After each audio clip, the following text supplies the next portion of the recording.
बाराबंकी से एक सनसनीखेज हत्याकांड का मामला सामने आया है, जहां पति की हत्या, पत्नी का छल और सिर्फ 8 साल के मासूम बेटे ने खोल दिया हत्या का पूरा राज। घुंगटेर थाना क्षेत्र के ददेरा गांव में मंगलवार की सुबह सड़क किनारे युवक का शव मिलने से हड़कंप मच गया। शुरुआती जानकारी में यह सड़क हादसे का मामला बताया गया, लेकिन पुलिस की जांच ने पाया कि मामला कई ज्यादा गंभीर था। मृतक हनुमंत लाल उर्फ 35 वर्ष अपनी पत्नी पूजा गौतम और 8 साल के बेटे के साथ सोमवार को लखनऊ स्थित ससुराल गया था। परिवार ने देवा मेला भी देखा, लेकिन अगले दिन हनुमंत लाल का शव सड़क किनारे पड़ा मिला। सुराग तब मिला जब पुलिस ने मासूम बेटे से प्यार और संवेदनशीलता से बातचीत की। बच्चे ने निडर होकर कहा, पापा को मारा गया है। यही सच्चाई की पहली कड़ी बनी। जांच में खुलासा हुआ कि पूजा का अपने परिवार के भतीजे कमलेश के साथ अवैध संबंध था। हनुमंत लाल को इसकी जानकारी मिल गई थी, जिससे उसकी पत्नी परेशान थी। 13 अक्टूबर की रात देवा मेले से लौटते समय पूजा ने कमलेश के साथ मिलकर अपने पति की लोहे के सरिया से वार कर हत्या कर दी।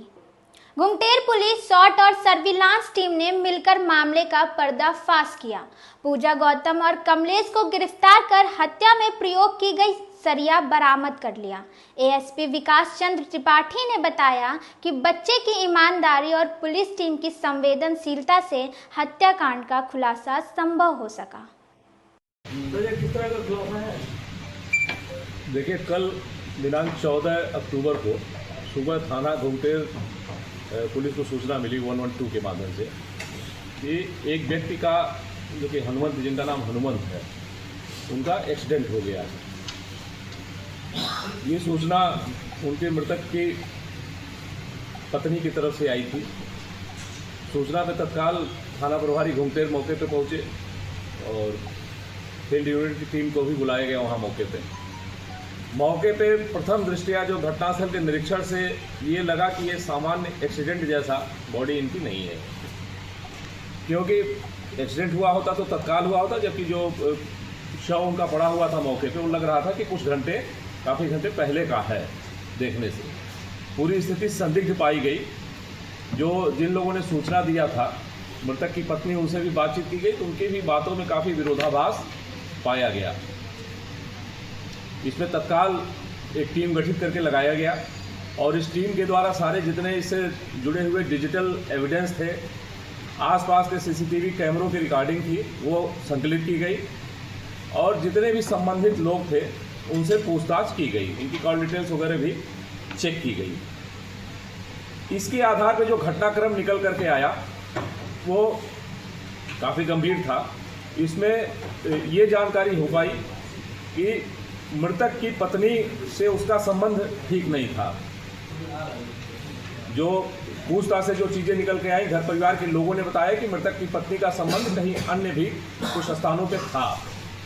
इस बात को लेकर के मृतक और उनकी पत्नी के मध्य हमेशा विवाद होता रहता था और इसी के बाद इनकी पत्नी के द्वारा इनको अपने रास्ते से हटाने की, इनकी हत्या करने की योजना बनाई गई। इस क्रम में इनका एक संबंध कमलेश नाम के ई रिक्शा चालक से हुआ, जो कि मूल रूप से फतेहपुर का रहने वाला था, थाना फतेहपुर क्षेत्र का, लेकिन लखनऊ में अपरांत चौकी के पास वो रह रहा था। ई रिक्शा उसके पास था और ई रिक्शा ड्राइवर था। इससे विगत कुछ दिनों से इनका संबंध हुआ था और इन दोनों लोगों ने मिल करके इसके मृतक को, जो कि इनका पति था, उसको रास्ते से हटाने की योजना बनाई।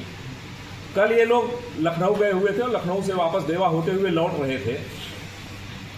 रास्ते में देवा के पास इसने कहा कि मुझे मोटरसाइकिल से आना था इनको, लेकिन बताई कि मुझे ठंडी लग रही है और मैं ऑटो रिक्शा वहाँ पे था, ई रिक्शा था, ई रिक्शा से जाने के लिए बताया।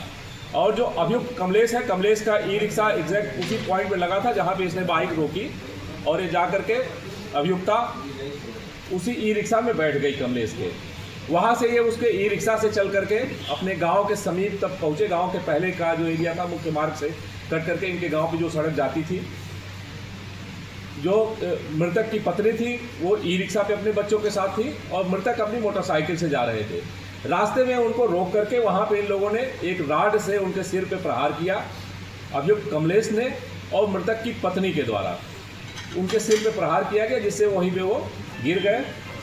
पूरे घटनाक्रम को हत्या करने के बाद इसको दुर्घटना का स्वरूप देने का इनके द्वारा प्रयत्न किया गया और उसके बाद हत्या करने के बाद रात में वापस ये फिर लखनऊ चली गई उसी ई रिक्शा चालक के साथ। और वहाँ से कुछ घंटे के बाद सुबह पुनः घटनास्थल पर आकर के इनके द्वारा एक्सीडेंट की सूचना दी गई और पुलिस को गुमराह करने का प्रयास किया गया।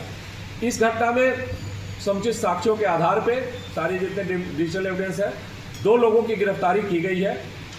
जो मृतक थे उनके भाई के द्वारा ये इस घटना में एफआईआर पंजीकृत कराई गई, जिसमें मृतक की पत्नी को और उनके जानने वाले जो उनके मित्र थे कमलेश, उनको नामजद कराया गया।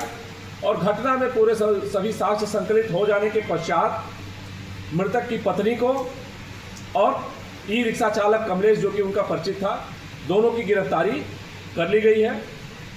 इनके पास से जो आला कतल सरिया जिससे सिर में चोट पहुंचाई गई थी वो बरामद किया गया। इसके अतिरिक्त घटना में प्रयुक्त मोबाइल फोन और घटना में प्रयुक्त ई रिक्शा भी बरामद कर लिया गया है।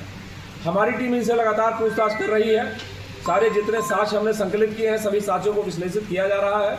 आगे और जो फैक्ट निकल करके आएंगे उसके आधार पर अग्रिम विधिक कार्रवाई की जाएगी।